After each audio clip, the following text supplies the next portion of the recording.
15.5 বৎসরের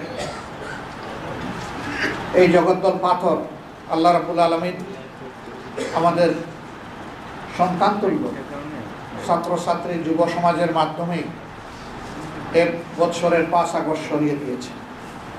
কিন্তু এই সরিয়ে দেওয়াটাও খুব সুখের ছিল না। কম বেশি 2000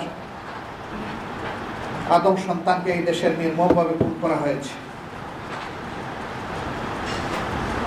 স্থল থেকে খুন করা হয়েছে,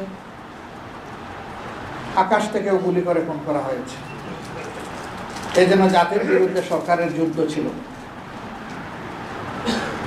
আমরাও তাদের সকলের প্রতি গভীর শ্রদ্ধা নিবেদন করছি আরেকবার। তাদের সীমাহীন ত্যাগের বিনিময়ে আজকের এই বাংলাদেশ, নূতন বাংলাদেশ।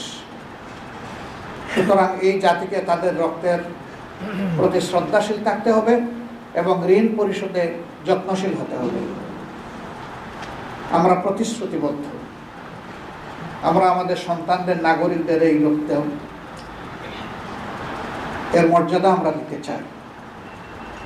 এর বিনিময়ে তারা যে স্লোগান দিয়েছিল, উই ওয়ান্ট জাস্টিস, আমরা ন্যায় বিচার সমৃদ্ধ একটি সমাজ চাই, বৈষম্যহীন একটা সমাজ চাই।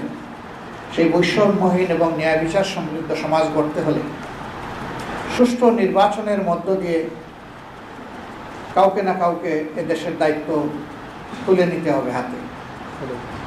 এই সুষ্ঠু নির্বাচনকে সামনে রেখে আমরা বর্তমান ইন্টারিম গভর্নমেন্টের কাছে দাবি জানিয়েছিলাম যে আপনারা কতিপয় গুরুত্বপূর্ণ বিষয়ে আপনাদেরকে সংস্কার সাধন করে সুষ্ঠু নির্বাচনের জন্য সমতল মাঠ তৈরি করতে হবে। এর জন্য একটি রোডম্যাপ দরকার। এরপরে আমরা বলেছিলাম যে সংস্কারের এই মৌলিক বিষয়গুলা সম্পন্ন হওয়ার সাথে সাথেই নির্বাচন অনুষ্ঠানের পদক্ষেপ আপনাদেরকে নিতে হবে। আবারও আমরা একই কথা তাদেরকে বলবো। পাশাপাশি সুষ্ঠু নির্বাচনের অন্যতম মৌলিক 2টি বিষয় অঙ্গাঙ্গিভাবে জড়িত। একটি হচ্ছে রাষ্ট্রের সকল প্রাপ্তবয়স্ক নাগরিককে ভোটার তালিকায় অন্তর্ভুক্ত হওয়ার সুযোগ সৃষ্টি করে দেওয়া। দ্বিতীয়টি হচ্ছে বিগত সরকার জুলুম করে বহু জায়গায় তৎকালীন বিরোধী দলে যারা ছিলেন তাদের এলাকাগুলোকে টার্গেট করে আসন সংখ্যা কমিয়ে দিয়েছে, আসন পুনর্বিন্যাসের নামে জুলুম করেছে।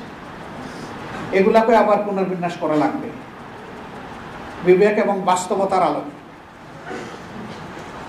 এই ভোটার তালিকায় আমরা নিশ্চয়ই সবাই একমত হব, গত 3টি ভোট পর কোনো ভোটই না হওয়ার কারণে এদেশের মানুষ ভোটের প্রতি তাদের আস্থা হারিয়ে ফেলেছিল। অসংখ্য যুবক যুবতীর বয়স হয়েছে ভোট দেওয়ার, কিন্তু তারা ভোটার হওয়ার আগ্রহই তারা অন্তরে ধারণ করতো না।